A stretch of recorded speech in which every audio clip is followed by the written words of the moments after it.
Alrighty, I'm going to do another one. This is called the Übermensch.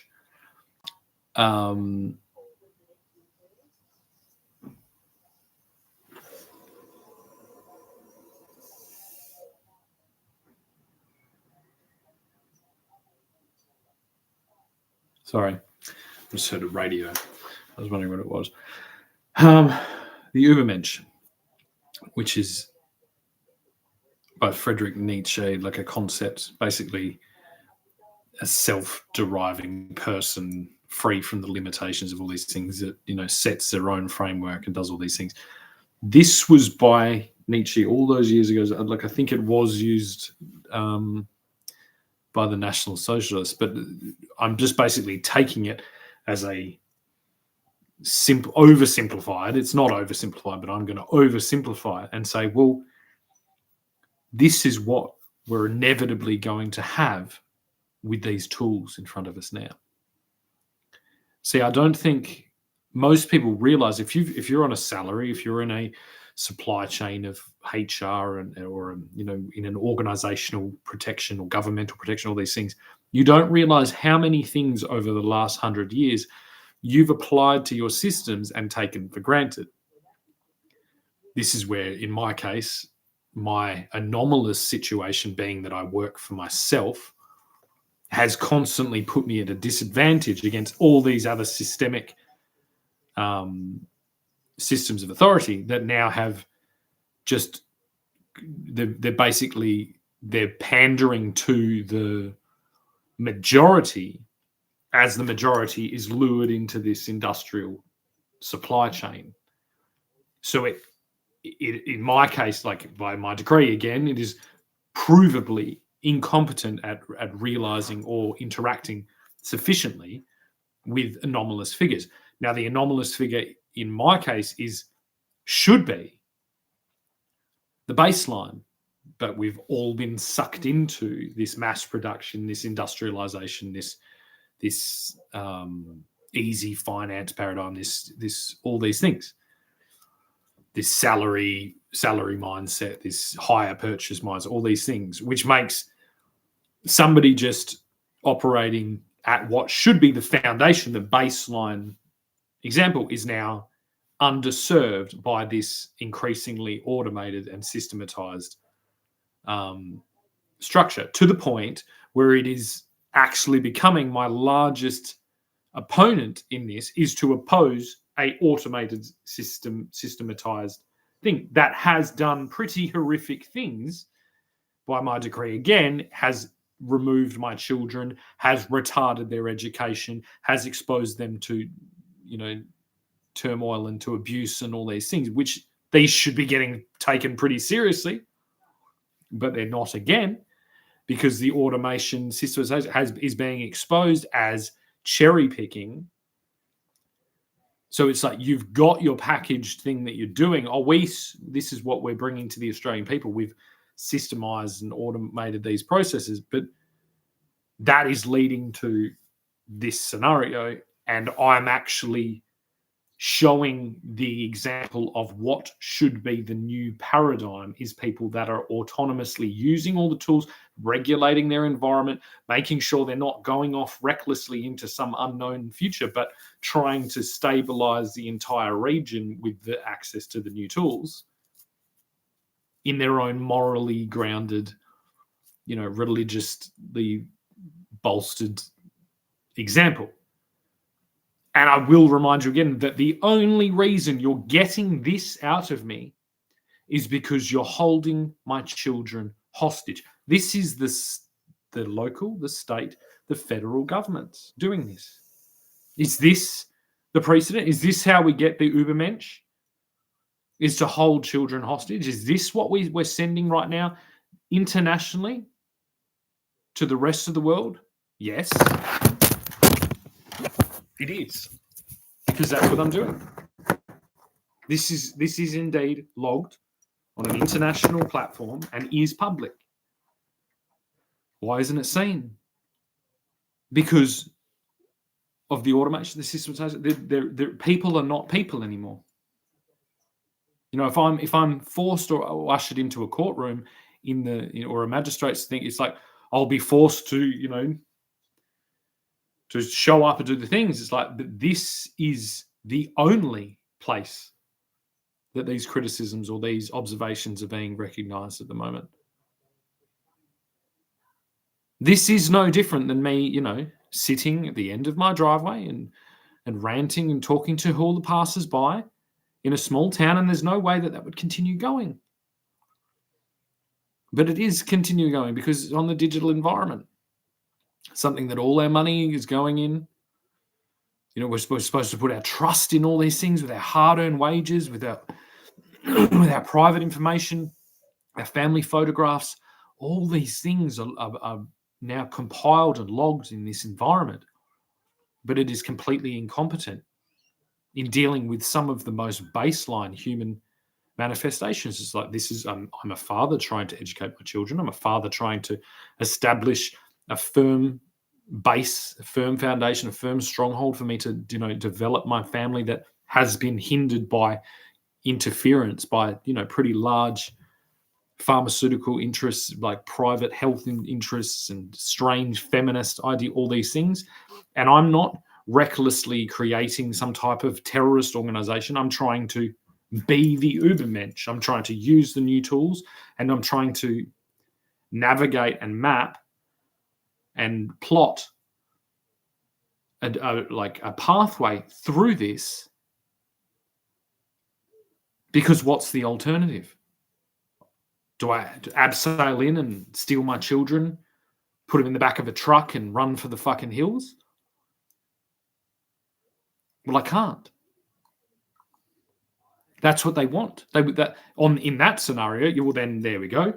We knew he was a little bit of an extremist because he put on a weird suit jacket and spoke to his camera every day, and now he's proved it. So I can't do that. Do I abandon my children? Well, then it's pretty simple. Everyone goes, oh, we knew he was always abandoning his children. He's just a useless no-hoper that's not going to ever do anything, can't hold down a job, and lives in squalor. So my only option, because the pain point that I'm feeling is the degradation of my children, of their retardation in their awareness of their rights, of their, systems of property ownership, of their legal responsibilities, their legal rights, their example of self-determination, all these things that are pretty fucking important to somebody that's, trying to do well. If I was a complete degenerate, I wouldn't care. I'd be sitting there melting the heroin on the fucking spoon. I couldn't care less if the whole place turns into a giant fucking Ingham chicken farm. So why is none of this? Because the people that don't feel the pain are the people being pandered to, and the people that do feel the pain are being mischaracterized as the problem. Why? Because they're the squeaky wheels. You will not notice the degradation. If you're the worst person in your street, if you're the person, that plays music till fucking 6 o'clock in the morning, has 17 cars and fucking is, having some, whatever, a domestic, all these things, it's like, you don't notice the street deteriorating because you are the lowest fucking point.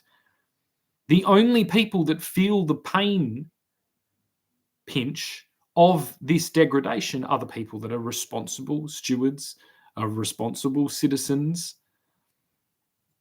that put emphasis on the importance of things like education, of freedom, of property rights, all these things. They're the only people that feel the pain.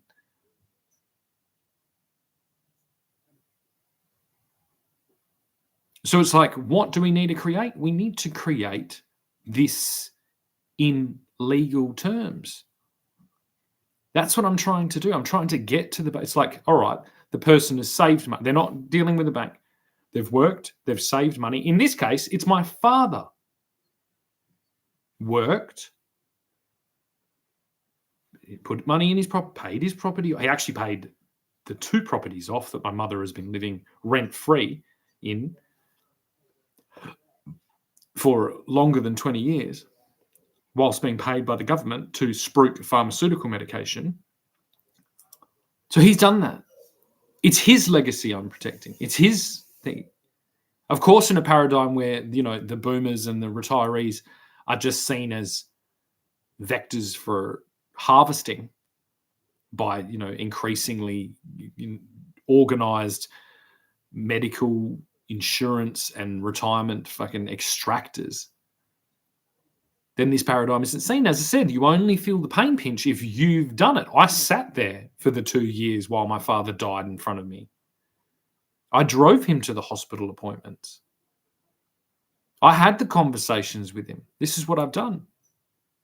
Of course, if you're lay-buying everything, we'll just sort something out, they'll put him in a home or fucking whatever, or, you don't feel it. It's all out of sight, out of mind. But what is the example that we're supposed to be setting? So if you've done this, you've saved the money, you've bought a property, and you wish to build a house, and you've educated yourself, and you're using the tools, the new cutting-edge tools and methodologies to do this, why is this becoming the anomaly? Why are the people that are being effective and efficient and cutting edge and independent and self-reliant being penalized by a cohort of people that are walking down the aisles of a Costco? And where is that example? Where is that Übermensch character that we can bring in as precedent, as a comparative tool to expose these kinds of things? So I mentioned it earlier. I said that, we've got brickies on $250,000 a year. They're contractors. They're not buying the bricks. They're not buying the mortar. They might have a cement mixer and a trowel, and they rock up and they put one thing on top of the other and they level, and they're not doing a good job either. There's as someone who's worked in construction for a long time, the brick quality is terrible. I don't know what the actual quality of the bricks are. A lot of these bricks are hollow. These are like fast bricks, hollow bricks. And then they're covered in mortar. So like all of these things are really important, but nevertheless, this person's getting $250,000 a year.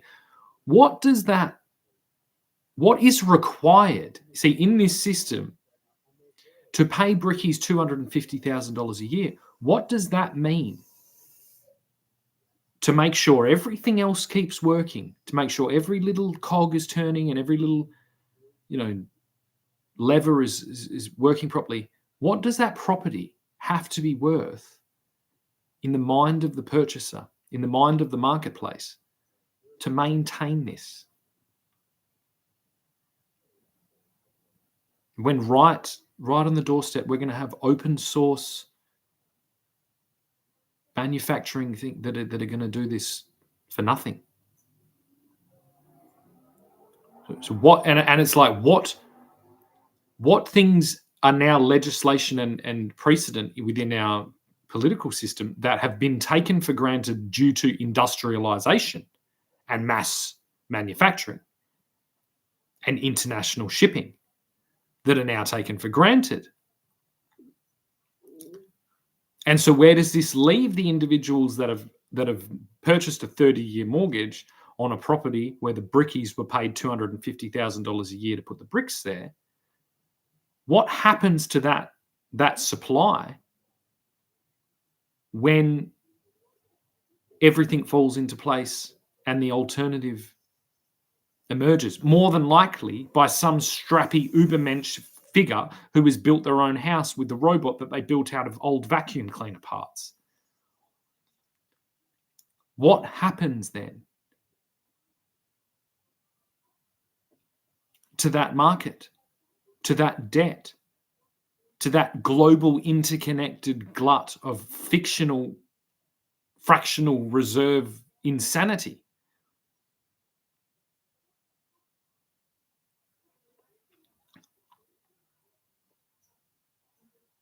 Well, that's where we are, and that's where we constantly are.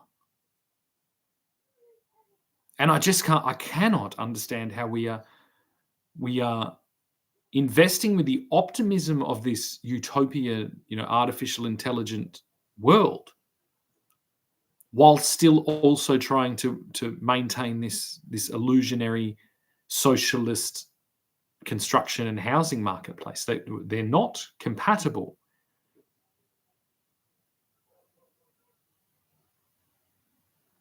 They're not. It is not a difficult thing to create a structure to live in. It's not even really technically it's just a dedication of things to do. But even in the examples, like if we take this Übermensch and he builds it with his hand while he's, I don't know, like learning, like you can go and do a doctorate in psychology while you're building your own house now, because you can put it in your earphones. You can use voice prompts on AI to do supplementary and exploratory examples and things like that. And then you're building your house. And then you're doing that for yourself, and the brickies are on $250,000. It's like this creates a fucking rift.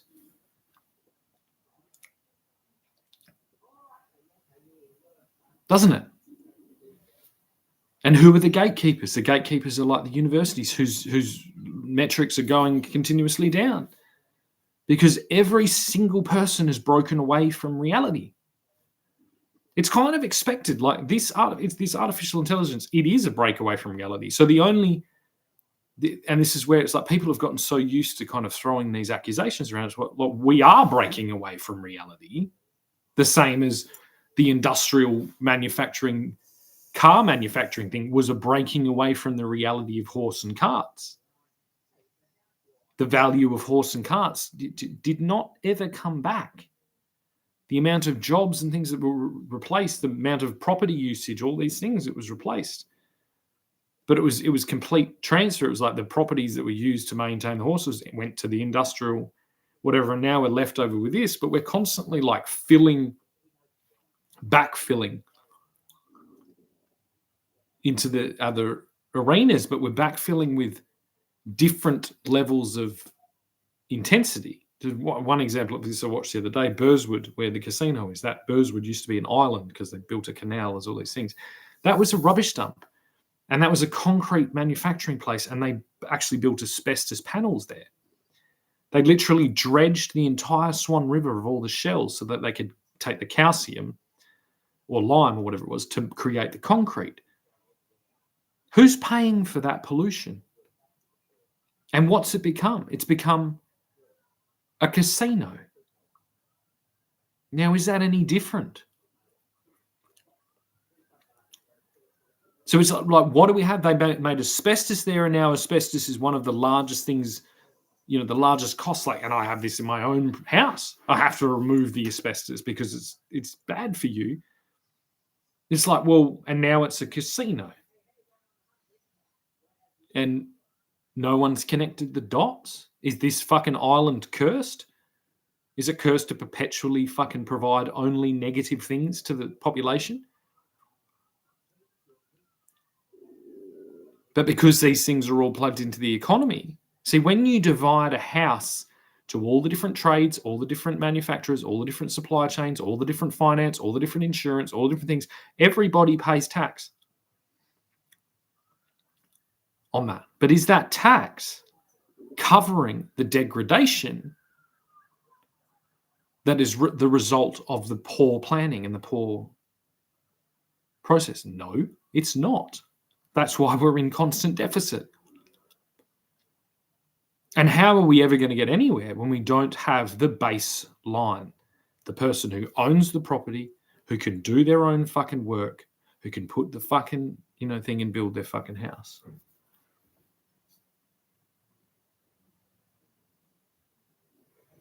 Now, yes, they're not paying tax on every single level and all these things, but they're setting an example of a sustainable thing.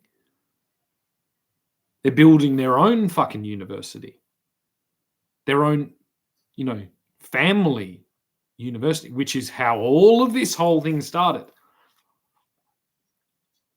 The only way you were getting an education is if your father or your family had an education and they put the thing on you. Otherwise, you were learning how to put horses on or shoes on horses. That was it, which is still an education.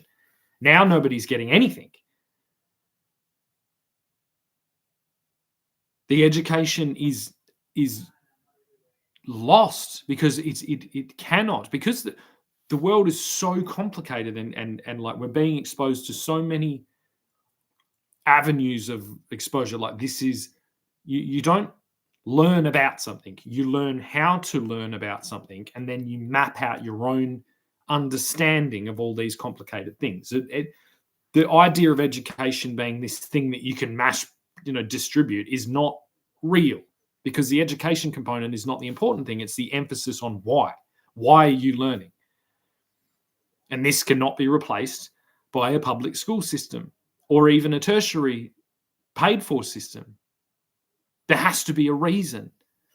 And if the individual, like I'm trying to map out here, the Übermensch that is doing it all themselves, that is building their own family university, is attacked, then why would anyone trust anything? You cannot build a country on that, because that is the basis of all the original inceptions of these knowledge-based systems. It was actually people that doing that they created the universities, the Ivy League universities around that, because you may as well. So is that what we have to? Do I have to now declare that my property is now intended? And I will say it here because it may as well, because it's on record. I'll be like, my property in 2B, which I love because it's a Shakespeare reference, 2B Fraser Street in Gingin 6503 is now intended to be a private university for the sole interest of my descendants infinitum into the fucking future. That is what it is there for, and I am under duress while trying to explain the concepts involved in actually getting that over the line in a world and a country that is completely drowning in debt and false promises that it is made based on the result of this mass industrialized education paradigm, because it is unsatisfactory. It is missing the original concept, the reason for why. If you don't have the why, it doesn't matter how many fucking degrees you have, you will end up in the wrong place. If you don't understand the importance, if you don't understand the baseline of what you should be protecting, before anyone signs off a mortgage, they should be able to declare 2 pages worth of what that actually means, what property ownership means, what them signing up to 30 years of mortgage means.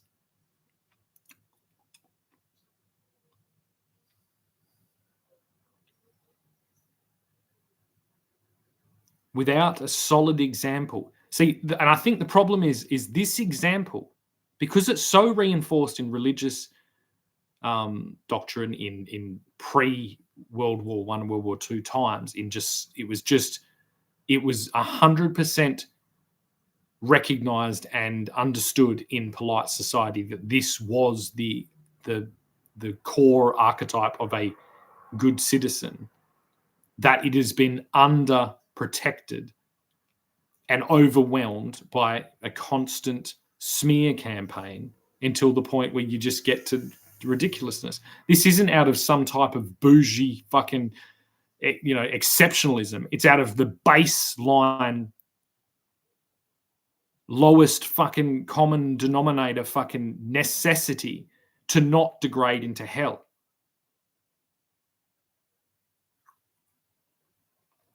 So perhaps I can do it here.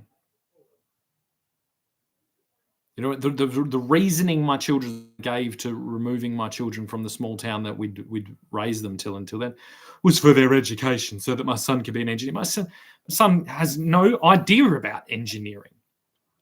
He's missed out on all the exposure to all the actual engineering I've done, including the social engineering I've had to contribute to defend the baseline principles of what was celebrated as Australian, as British, as Western civilization's gift to the world, as its peak example, has now been, forced to have to defend itself on its baseline concepts. I have the right in this country to educate my descendants. I have the right to defend them against the degradation that's seeped in from the opposite side of their family, as I've had to defend myself against the degradation that seeped in from my opposite side of the family, from my mother's side of the family.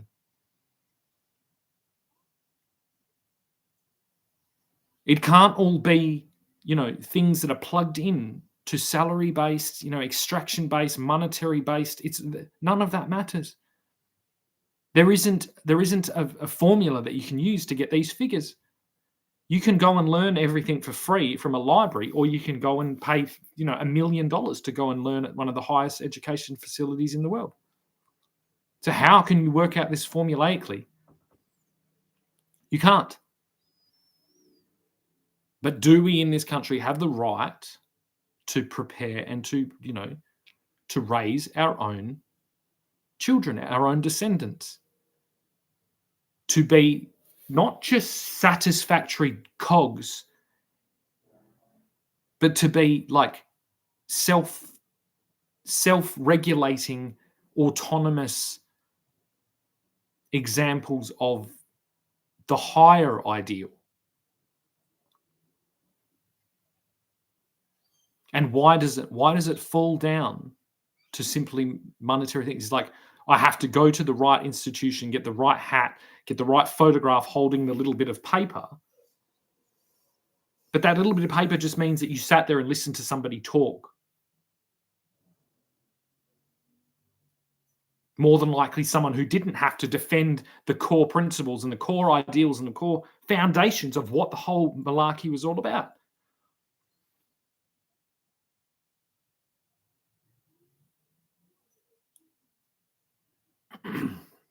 Unfortunately, when you're selling bullshit, all your opponent needs to do is just stand on terra firma, on hard rock, and just weather the punches and just stand their ground, because I'm not selling bullshit. I'm selling historic fucking certainty. I'm selling my own example by saying this. I know what I'm talking about. I know where I'm at. I know how to do this, and this is what needs to be done.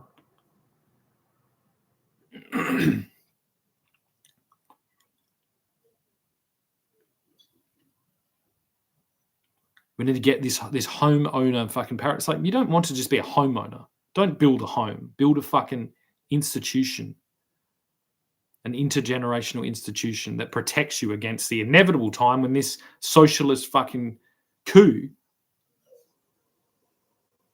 re-emerges.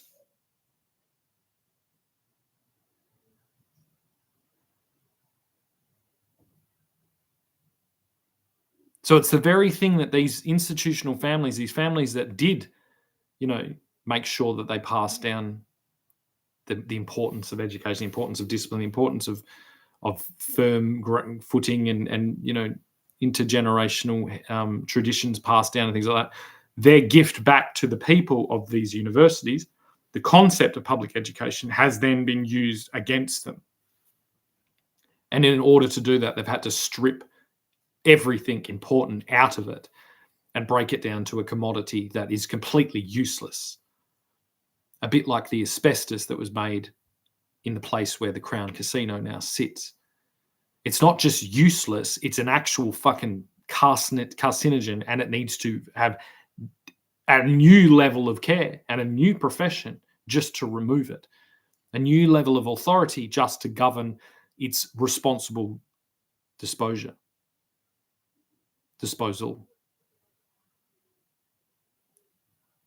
And so to end that on a comparative note, so I see no different than this public education cohort of the past 20 years.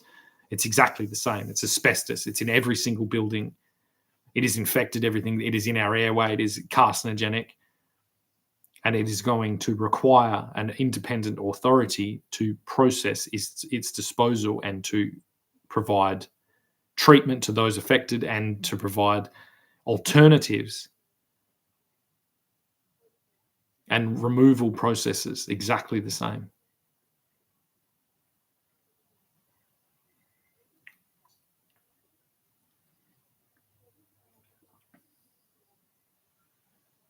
Thank you.